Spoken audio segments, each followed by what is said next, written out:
Hello again and welcome to a new series in which I'll be building this Meng 135th Whippet Mark A. Now, before I got this kit, I heard it was one of these must-haves if you are an ARM modeler, since it's pretty cheap and only has a few parts. And by that I mean it is a 80s Tamiya part count. So this was quite interesting for me, and when I saw it in the shop for £20, I said why not, and I just sort of picked it up and there you go. Now, when you open the box, you'll be greeted with the instructions and a paint scheme. Neither of these two are anything to write home about, however it is important to note that the paint scheme sheet only shows two mark schemes. Both of these are British versions, but the decal sheet comes with a few more marking options. One of these is a Soviet version for when the Whippets were sent to then Imperial Russia to aid the Tsarist Whites, however these were then recaptured by the Reds and put into service there. So the other marking option in the box is another captured version actually. However, this one is a Panzer, which is a German captured version. Now, if you don't use these on a model, they are great to just keep in your stash. You can use them for anything that you want, from Mark 5s, Mark 1s, really, I'm pretty sure you can also use them on F-17s, because mainly these don't come in many boxes or sets, so these are just good to have because they're reliable and you can use them for nearly anything. Now, one thing that disappoints me about this kit, and this is like one of the only gripes I have with it, is that it doesn't come with any Japanese markings, because the Whippet was sent to the Japanese when they bought them in the early 20s. They would serve with them up to the 40s during the occupation of Manchuria, which would make for a very interesting model, but from what I know, there is only one version that comes with these markings, and that's the TACOM version, which is, from what I also heard, an inferior kit to this one, but don't quote me on that, I've never built it, so this is just word of mouth that I'm going by. But now, less about the decals and more onto the rest of the kit itself. With only 5 sprues used to build up the main body and the suspension sponsons, the only thing left in the box are 3 sprues for these snap-together tracks. Later you'll see me put these together, and it's as easy as just clicking them in, and that's it really. So now, just quickly in between segments, I would like to invite you to come join the Discord server, which is linked in my description. It's a good community of model builders, and it's just quite fun to have new people there, so if you can, please come and join. Now onto the history of the vehicle. The Whippet tank was a British female medium tank produced during the First World War. It was designed to be a fast tank, which was half true most of the time. It was faster than the other rhombus tanks, which was made to serve besides and aid during a battle. However, it only maxed out around 8.5 miles per hour, which is not very fast now, nor was it really fast back then, but it was considerably faster than the slow rhombus tanks of the Mark V. It only had 4 machine guns placed in an odd 360-degree manner to attempt to cover all sides of the vehicle during a firefight. Think of a mobile pillbox. The footage you see now is from the Imperial War Museum collection and is meant to show the off-road capabilities of the Whippet. A little-known fact about the original design was that it was meant to have a turret where the pillbox superstructure would later be added. If the turret was placed when the vehicle first saw combat, this would officially be the first turreted tank, predating the FD-17 by only a couple months. Now, for the build itself, it was quite easy, and if I were not to procrastinate it, I could have probably finished it in a weekend or so. The parts are beautifully moulded, and the assembly is quite easy for the lower hull that comes as one piece. After cutting out the pieces, trying to remove as much sprue as possible, the rest of the cleanup is standard routine that is oh so common in our hobby. First off, with a new scalpel, I remove any protruding sprue parts and then sand it down flush with a sanding sponge. Meng makes the assembly very easy for us, as the parts have very little wiggle room when they are being glued together. The guiding pointer is the holes, and the clearly marked contact points fit almost perfectly, with some being slightly smaller than they were meant to be, but luckily I did not once find an area where the guide marks were too big, and therefore would have to be cut down. Now, although Meng tries to remove as many unnecessary parts as they can, there are still some which I question why they would be added as separate pieces, especially those on the underside of the hull.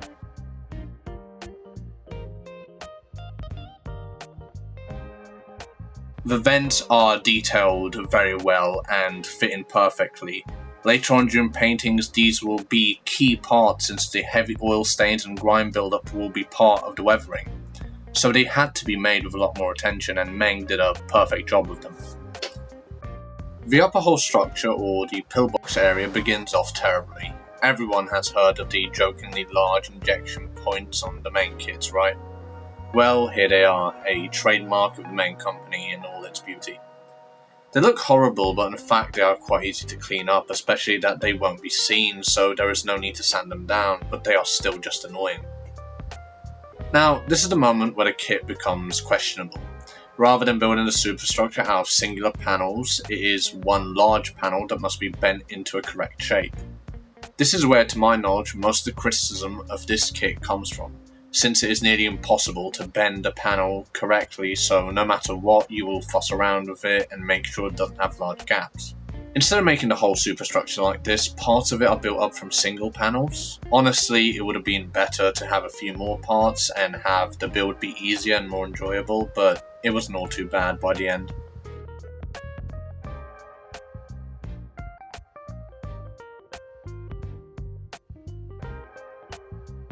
Overall, the build of this single part was a kit in of itself, but it was manageable. When you get the roof in, it becomes a lot easier.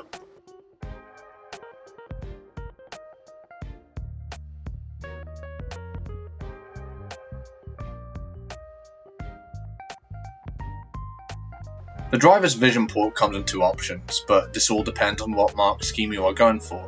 I am personally not very interested in having my models be painted in a historically accurate way which depicts a single vehicle, so I just added on the extra armour because it's just some extra cool detail that will be weathered later.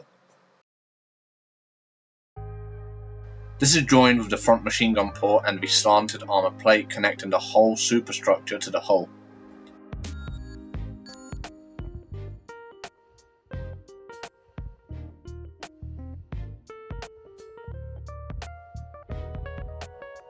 Finally, there is a hatch placed on top of the compartment, but there is no point for it to be glued in an open position since the fighting compartment itself doesn't even have a floor. And I couldn't even find any figures for this kit which could even be placed there, so I have never actually seen anyone glue it open, so I'm just gluing it shut. At this point, the hull is basically complete with a few minor additions. One of these is this weird box placed on the front of the Whippet. It's fairly basic and putting it together is as easy as the rest of the kit. Now here I must attach these, what I presume to be brackets for something. Originally when building the model, I thought this could have been for some fenders, as there is another bracket at the back, but I couldn't find any pictures of a Whippet ever having these sort of fenders. Honestly, I cannot find any reason for it to be on this model, maybe aside from being used to tie down stowage. If anyone knows what these brackets are for, please do let me know because I am interested. Now with this glued onto the front of the model, the main shape of the Whippet is now complete. All that needs to be done now is to make the side suspension sponsons. These in of themselves will have more parts than the kit thus far, which is just crazy to me.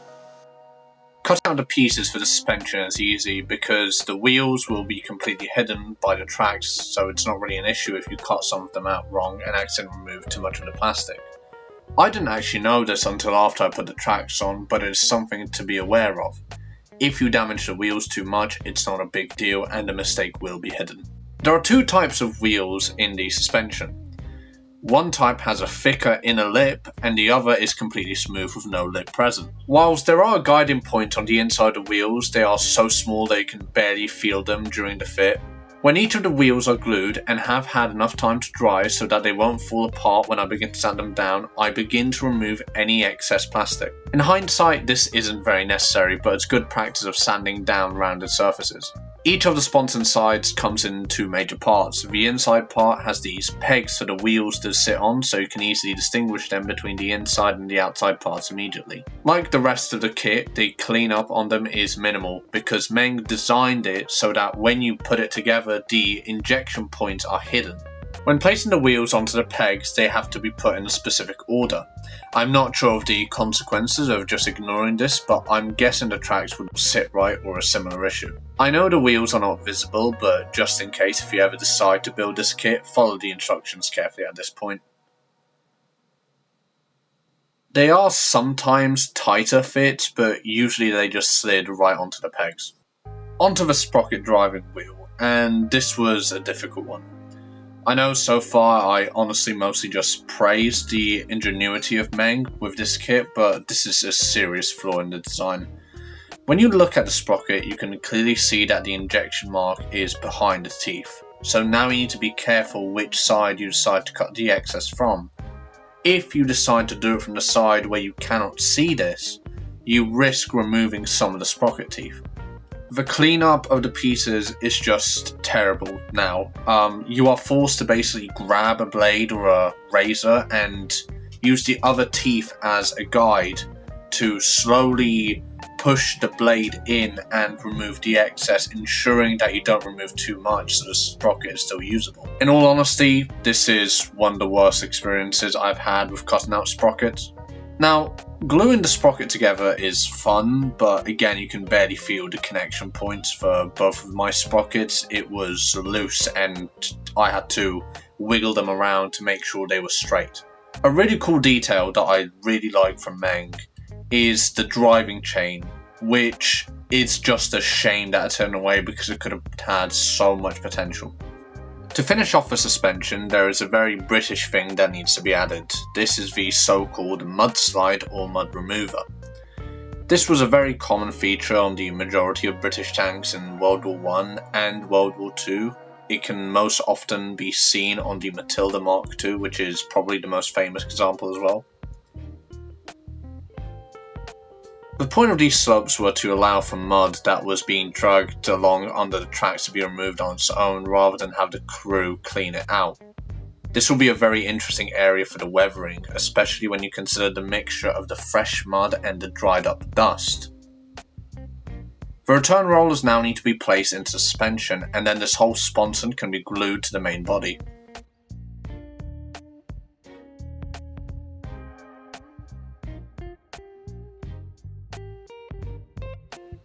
The machine guns are again well detailed, but they lack any sort of hole at the front of the muzzle. This means that you have to manually drill this out. The easiest way, in my opinion, is to simply just take the tip of your knife and drill it this way. I've also however seen people use micro drill bits, but I find that to be a little too fussy and the knife alone works pretty well. Each machine gun is placed into this sphere, which, if you can carefully put it into the housing, the model will allow you to move the guns freely. I tried to do this, but for half the machine guns, they just got stuck and glued into position.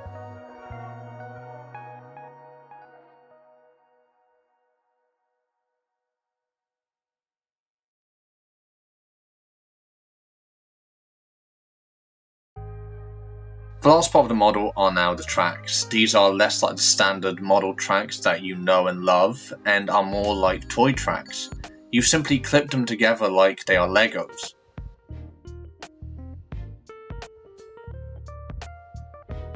This is something I have seen to be a common part of all World War I models, especially the Mark V from Tamiya that utilises the same system. Now for the cleanup, I found it easiest just to sand down the remaining plastic and only remove some with a knife.